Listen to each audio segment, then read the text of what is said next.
The boardroom was colder than usual that morning, though maybe it was just me. My palms were slick, yet my chest burned as if every eye in the room carried a flame. I could feel it before it even happened. Something was wrong, something staged. The CEO cleared his throat, the sound echoing like a hammer striking marble. "We have a serious matter to address," he began, his voice too rehearsed, too steady. That was the moment my pulse spiked. I already knew what was coming. My name, my reputation, my career. The words landed like shards of glass. "You are under suspicion of corporate fraud." For a second, I couldn't breathe. Every head turned toward me. Colleagues I had shared late nights and coffee with. People who once called me trustworthy. Their faces twisted now, disbelief, pity, disgust. The silence between us felt heavier than any insult. I didn't move. I couldn't. It was as if the floor had cracked open beneath me, and I was dangling over an abyss. But deep inside, beneath the panic, another emotion stirred. Anger. Because I knew the truth, and I knew this wasn't about justice. It was about a setup. Someone had been preparing this moment, crafting it piece by piece until it looked flawless, and now they thought they had me cornered. But what none of them realized was that I wasn't walking into this boardroom empty-handed. I had something they didn't expect. A card hidden close to my chest, one I had been saving for the perfect moment. The CEO leaned back, hands clasped as though he were already presiding over my funeral. "Do you have anything to say for yourself?" he asked, his tone daring me to crack. I swallowed the lump in my throat, forcing my eyes to sweep across the room. The executives, the managers, even the junior staff sitting in the corner. They were all waiting, hungry for blood. Some looked relieved it wasn't them. Others secretly thrilled to see me burn. I opened my mouth to speak, but stopped. No, not yet. The timing wasn't right. They wanted a desperate defense, a plea, a breakdown. That was what they had prepared the stage for. Instead, I stayed silent. Silence, I knew, was its own kind of weapon. Murmurs rippled through the room, confusion mixing with excitement. They expected me to fight, to stumble over excuses, to reveal cracks in my armor, but I wasn't going to give them that satisfaction. I glanced at the clock on the wall. 10 minutes. That's all I needed before the first domino fell. Because while they were busy accusing me, something else was happening outside these walls. Something I had carefully put in motion weeks ago. And when it reached this room, the entire narrative would shatter. The CFO shifted in his chair, narrowing his eyes at me. I saw it, just for a moment, a flicker of worry. He knew something. Or maybe he suspected. But the others? They were blind. I almost smiled, but caught myself. Too soon, way too soon. The HR investigator slid a folder across the table. "We have the documents," she said, her voice sharp. She tapped the file as if it were a gavel sealing my fate. "Your name is on every suspicious transaction. The evidence is undeniable." Gasps, whispers, a few heads shaking in disbelief. My name, my signature, my downfall, right there in black ink. I leaned forward, slowly, deliberately. My hand hovered over the folder, then drew back. "That's interesting," I said softly, "because I've never seen those papers before in my life." The room stiffened. I could hear the faint hum of the air conditioner, every tick of the clock drilling into my skull. Someone was framing me, and they were damn good at it.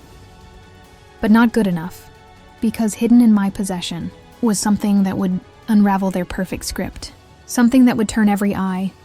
In this room, not on me, but on the ones who thought they could bury me alive. The folder sat between us like a loaded gun, every page a bullet with my name carved into it. I didn't touch it. I didn't need to. I already knew what it was, fabricated lies dressed as truth. But the way they slid it across the polished wood, with such confidence, told me something. Whoever orchestrated this had power, access, nerve. They weren't just trying to ruin me. They wanted to erase me, to make me vanish without a trace of doubt left behind. I steadied my breath, forcing myself to meet their eyes. The HR investigator's gaze was sharp, like a scalpel searching for flesh. The CFO leaned forward slightly, arms crossed, lips pressed tight. And the CEO? He looked almost smug, too smug. They thought they had me pinned, but if they truly knew me, they'd know I'd never step into a room like this without a way out. The whispers around the table grew louder. My silence unsettled them. They were expecting panic, maybe tears, maybe the kind of desperate denial that makes guilt look obvious. Instead, I just sat there calm, maybe too calm. It wasn't acting. It was strategy. Because 10 minutes from now, calm would turn to chaos. I traced the edge of the table with my finger, remembering every late night I had spent building this company. Every deal, every sacrifice. And now, the very walls I had helped strengthen were closing in on me. But walls, I reminded myself, can crumble. The investigator flipped open the folder and began reading aloud. Numbers, dates, transactions, linked to offshore accounts I'd never even heard of. Each sentence was like a knife carving into my reputation. I let them read, let them play their game. But with every line, something inside me hardened. They were too confident, too sure. Whoever had done this had buried themselves in the details. But details leave fingerprints, and I already knew where to look. And when that moment came, they'd wish they had never spoken my name. When the investigator finally finished, the room fell silent again. All eyes returned to me, waiting for the moment I'd collapse under the weight of their evidence. I leaned back in my chair, folding my hands. "You've done your homework," I said softly. Almost perfectly. The word almost hung in the air like a poison. A few eyebrows arched. A few glances darted toward one another. I caught it, the flicker of unease. A crack in their armor. The CFO shifted again, his jaw tightening. He didn't like that word. Almost. I tilted my head, letting a faint smile tug at my lips. But perfection is a dangerous illusion. It only takes one mistake, one loose thread, and everything unravels. The silence thickened. I could feel their patience thinning, their control slipping. And then, just as I had planned, the interruption came. A soft buzz against the conference room door. An assistant poked her head in nervously, clutching a sealed envelope. "This just arrived," she said, handing it to the CEO. His brows furrowed as he tore it open. The room leaned forward collectively, hungry for whatever came next. The moment his eyes scanned the contents, the color drained from his face. He masked it quickly, tucking the papers beneath his hand. But I saw it. That half second of fear, that half second of exposure, and that was all I needed. I didn't say a word, not yet. Timing was everything. Instead, I let the silence linger, let the unease crawl through the boardroom like smoke. My colleagues exchanged confused glances, trying to read the invisible shift. The CEO cleared his throat, forcing composure back into his voice. "We'll continue." But the edge in his tone betrayed him. Good, let him squirm, because the envelope was just the beginning. What they didn't know was that I had set a chain reaction in motion weeks ago, one that was already snaking its way through every corridor of this company. And by the time the final piece fell into place, the truth wouldn't just expose their lies, it would destroy them. The meeting dragged on, but my mind wasn't trapped inside those four walls. I kept my eyes steady, my breathing controlled, while beneath the surface, every second ticked closer to the moment. I'd been waiting for. They thought they were tightening the noose. In reality, they were stepping into a trap they couldn't see. The CEO pressed me again. "Do you deny the allegations?" His voice was calm, but I could hear the strain beneath it. The envelope on the table had rattled him. He was trying to recover, to control the narrative. I leaned forward, resting my hands flat against the polished wood. "I don't need to deny anything," I said quietly, "because soon you'll realize you've been accusing the wrong person." Gasps, sharp intakes of breath. My words sliced through the room like a blade.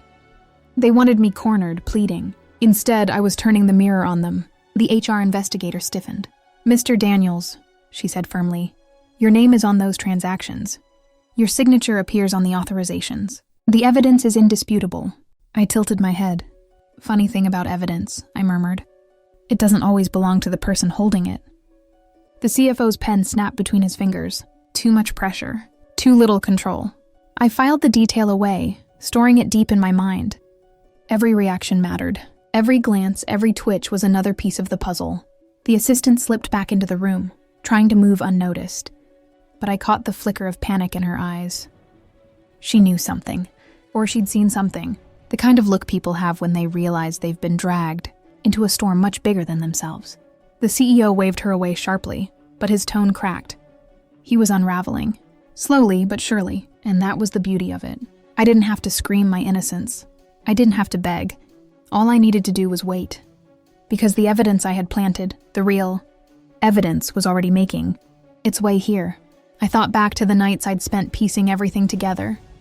Following the trail they thought they had buried. False accounts, fake invoices, transfers they were certain couldn't be traced. They had counted on my silence, on my shock, on my downfall. But I had been patient. Patient enough to uncover their web of lies, strand by strand, until I held the one thread that would unravel it all. And now, in this room, their confidence was beginning to crack. The HR investigator spoke again, sharper this time, as though trying to reclaim control. You'll be suspended immediately pending further investigation. We'll notify law enforcement within the hour. The room shifted, whispers rising like a tide. Suspended. Law enforcement. The words were heavy, crushing. They wanted to bury me alive. But instead of fear, I let out a quiet laugh. Soft, measured, but enough to freeze the room. They weren't expecting laughter. They weren't expecting defiance. I leaned back in my chair, eyes fixed on the ceiling, as if I could already see the walls collapsing around them. Suspension? I whispered. That's a bold move, especially when the truth is about to walk through that door. Every head snapped toward me. Confusion, unease. The HR investigator narrowed her eyes. The CFO shifted again, and the CEO's hand curled into a fist. They knew I wasn't bluffing. And just as the weight of silence thickened, the door creaked open. Footsteps echoed, slow, heavy, deliberate. Every heart in that room skipped a beat, and I smiled, because the game was no longer mine alone. The first of my allies had arrived. The door closed behind him with a dull thud, and the air in the boardroom shifted instantly. He wasn't supposed to be here, at least not in their plans. But in mine, he was right on time. It was Thomas, the company's internal auditor. Quiet, methodical, invisible to most. They had overlooked him, dismissed him as background noise. But I knew better. He had seen too much, recorded too much to stay silent forever. And now he was standing in the middle of the battlefield. The CEO's face tightened. "This meeting is confidential," he said sharply, almost desperate. "You have no authorization to be here." Thomas didn't flinch. He set a thick binder on the table, the sound echoing louder than it should have. His eyes locked on mine for the briefest second, and I nodded. "The signal. This won't take long," he said calmly. The binder sat between us all, heavier than the folder of accusations they had tried to bury me with. For a heartbeat, no one moved. The tension clawed at the walls, dragging every breath into silence. Finally, the HR investigator broke it. "What is this?" Thomas opened the binder slowly, methodically. Pages filled with charts, signatures, transfers. But not mine. Not this time. Every eye strained to read, but he didn't hand them out. He turned one page, then another, his voice steady as he read aloud. "Transaction records, authorizations, account numbers tied to..." He paused, eyes lifting deliberately toward the CFO. "Your office." The room froze. The CFO's face went pale, then red. "This is absurd," he snapped. "Forgery! Lies!" But his voice cracked in all the wrong places. I leaned forward, my smile razor thin. Strange, isn't it? How easy it is to fabricate evidence.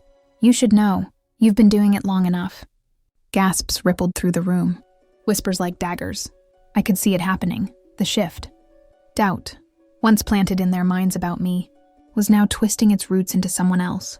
The CEO slammed his hand on the table. "Enough!" His voice boomed, but there was fear behind the thunder. "This meeting is not a trial. These accusations mean nothing without proof." Thomas slid another sheet across the table, slower this time, deliberate. "Then perhaps you should read this." The CEO hesitated, then snatched it up. His eyes darted across the page, his hand trembling as he tried to keep it steady. He looked up, fury and panic battling in his expression. This can't be real." "Oh, it's very real," Thomas said coldly. "And there are copies. Many copies." The color drained from more than one face around the table. They weren't worried about me anymore. They were worried about themselves, what they had supported, who they had trusted. The CFO pushed back his chair, the legs screeching against the floor. "This is a setup," he shouted, jabbing a finger toward me. "He's orchestrating this, can't you see?" I didn't move. I didn't need to. The truth was already bleeding into the room, seeping into every corner like smoke. The HR investigator's hand trembled slightly as she reached for the binder. For the first time since the meeting began, she wasn't looking at me like the guilty one. I leaned back, my voice calm, almost gentle. "You wanted a confession," I said softly. "You're about to get one. Just not from me." The CFO's face twisted, fury spilling into desperation. He knew the walls were closing in. But desperation is dangerous, because when a guilty man feels the noose tighten, he doesn't always go quietly. And as his hand slipped toward his briefcase, my chest tightened, because I knew exactly what he was about to do. The screech of his chair still echoed when my eyes locked on his hand. Slow, deliberate, sliding toward the latches of that leather briefcase like a predator coiling before it strikes. Every instinct screamed at me. It wasn't just documents inside. "Stop," I said, sharper than I intended. The word cracked through the boardroom, freezing every whisper, every shifting glance. But the CFO didn't stop. His fingers curled around the brass lock. His breathing grew jagged, shoulders tense. He wasn't thinking clearly anymore. Panic was steering the wheel. The HR investigator pushed back slightly in her seat, eyes wide. She sensed it too. The CEO's lips parted as if to speak, but no words came out. I leaned forward, my voice low but cutting. "You open that briefcase and this room will never be the same." For a heartbeat, no one moved. Then, with a violent snap, he flipped the latches. The sound was louder than it should have been, like thunder tearing through the silence. He yanked the lid open, and the contents spilled into the light. Not a weapon, not at first. Stacks of papers, contracts, hidden ledgers, handwritten notes scrawled with figures and initials. Evidence, his evidence, proof of everything he'd buried, everything he thought would stay locked away. The room gasped as if the air had been punched out of it. But beneath the papers, half concealed, glinted something far more dangerous. A pistol. Time slowed. My breath hitched. The HR investigator screamed.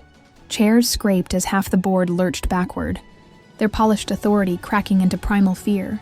The CFO's hand hovered over the weapon, trembling. Sweat glistened on his brow, his face pale, his eyes wild. He was cornered. And cornered men don't think. They lash out. Thomas the auditor took a step forward. "Don't," he said firmly, his voice steady, commanding. "Don't make this worse." The CFO's gaze darted between us, desperation flickering like a dying flame. "You don't understand," he spat, his voice breaking. "If this comes out, it's not just me. It's all of us." His words slashed through the panic like a blade. All of us. Gasps, whispers. Some faces drained of color, others hardened with guilt. He had said too much. Far too much.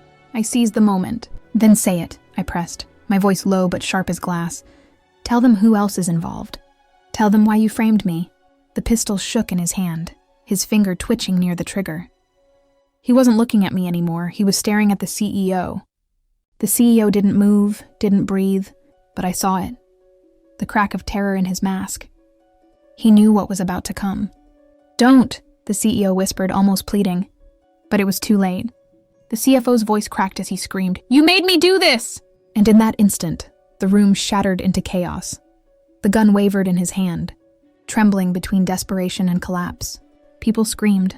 Some ducked under the table. Others froze in their seats, too paralyzed to move. The polished boardroom, once a stage for power, had become a cage of fear. "Put it down," Thomas barked, stepping forward, his voice louder, steadier, trying to cut through the panic. But the CFO wasn't listening.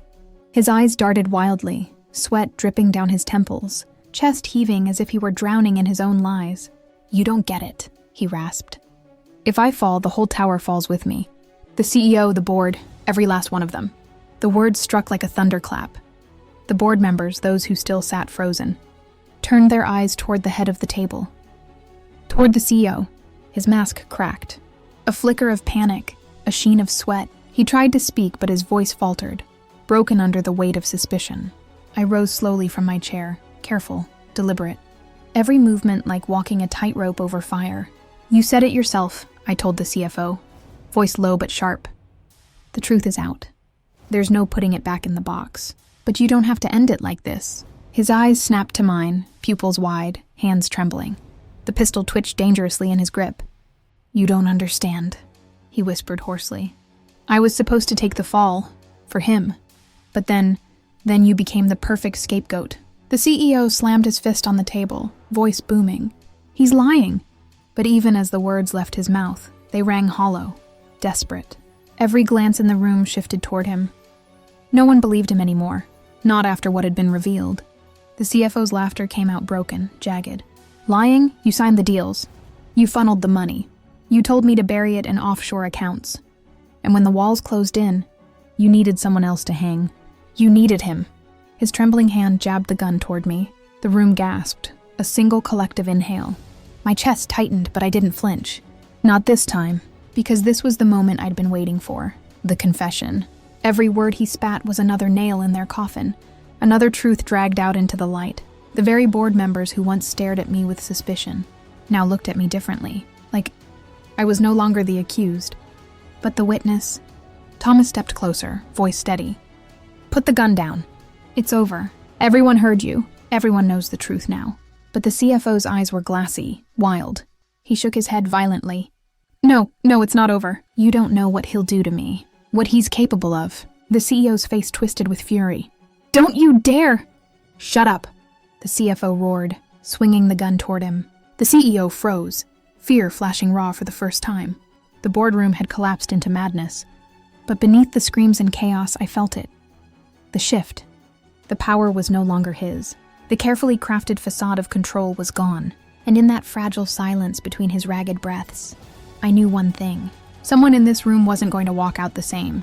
The question was who? The room had become a frozen battlefield. The CFO stood trembling, the pistol trained on the CEO. His confession still echoing like thunder in every ear. No one moved. No one dared to breathe too loudly. It felt as if time itself was holding its breath, waiting to see who would make the fatal mistake first.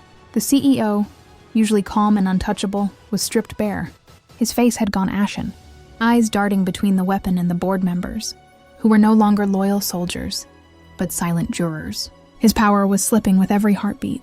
"You don't have to do this," I said softly, my voice threading through the tension like a wire. My hands remained visible on the table. "You've already told them enough. The truth is out now. Put the gun down and let it bury him instead of you." The CFO's lips trembled, his grip tightening, knuckles bone white. "You don't understand," he rasped. "If I go down, I lose everything. My family, my life." He promised it would never come back to me. The CEO slammed his palm against the table, but his voice cracked. "He's unstable. Don't listen to him." Gasps swept across the room. The cracks in his mask were wide open now, every board member seeing the fear that had always been hidden beneath his polished smile. The CFO's laughter came out broken, edged with hysteria. "Unstable? Maybe. But at least I'm not the one who signed off on everything. At least I'm not the one whose fingerprints are all over the offshore accounts." His eyes burned into the CEO's. "It's you. It's always been you." The board erupted into whispers, chairs squeaking as people shifted, some recoiling from the CEO, others staring in open betrayal. The tide had turned, and he knew it. The CEO pointed at me, his voice shrill now. "This is his doing. He orchestrated this entire circus. He planted that auditor. He's manipulating you all." I stood slowly, my movements deliberate, unhurried. "No," I said, my voice steady. "I didn't create this. You did.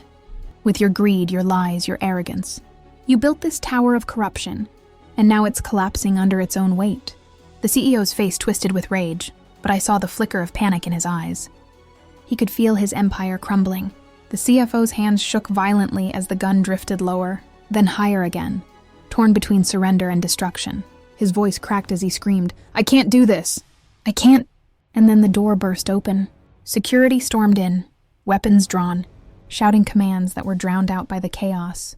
The board members screamed, some ducking, some scattering. The CFO froze, the gun still in his hand, eyes wide as the security team aimed their rifles squarely at him. "Drop it," one of them barked. For a second, I thought he might actually fire, at the CEO, at me, at anyone. His finger twitched against the trigger, and the entire room braced for the crack of a gunshot. But instead, his arm collapsed. The pistol clattered to the floor, the sound ricocheting like a verdict. He dropped to his knees, chest heaving, sweat pouring down his face as tears blurred his vision. "It's over," he whispered, voice hollow. The boardroom was a mess of chaos, security restraining him, members arguing, shouting, accusing. But amid the noise, my eyes locked on the CEO. Because even though the CFO was finished, I knew one thing. The true mastermind was still sitting there, silent, watching the pieces shift, and he wasn't going down without a fight. The CFO's sobs echoed as security dragged him out, his words still hanging heavy in the air. "It's you. It's always been you."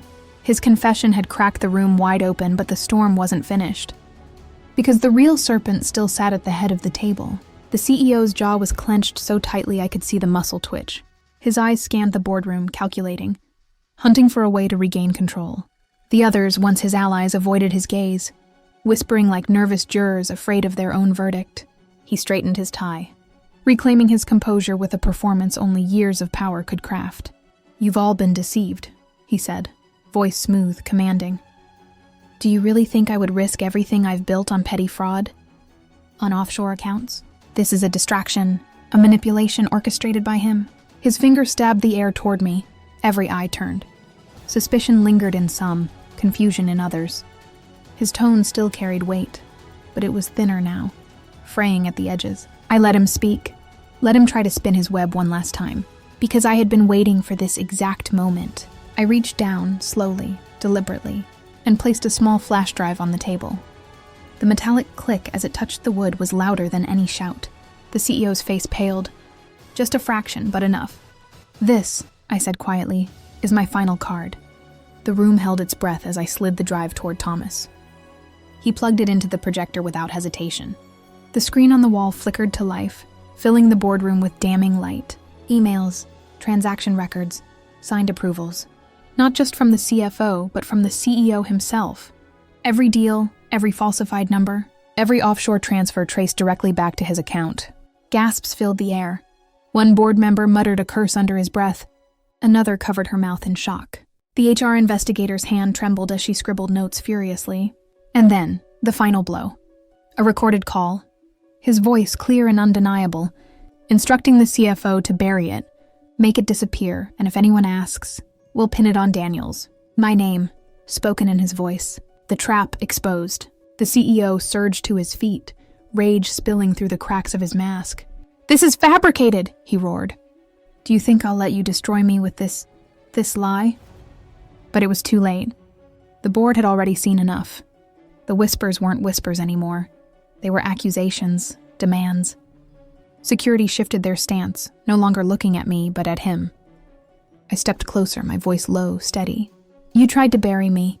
You framed me to save yourself. But greed leaves fingerprints, and arrogance always leaves a trail." He glared at me, eyes blazing with hatred, but beneath it I saw the truth, fear. The kind of fear no mask can hide.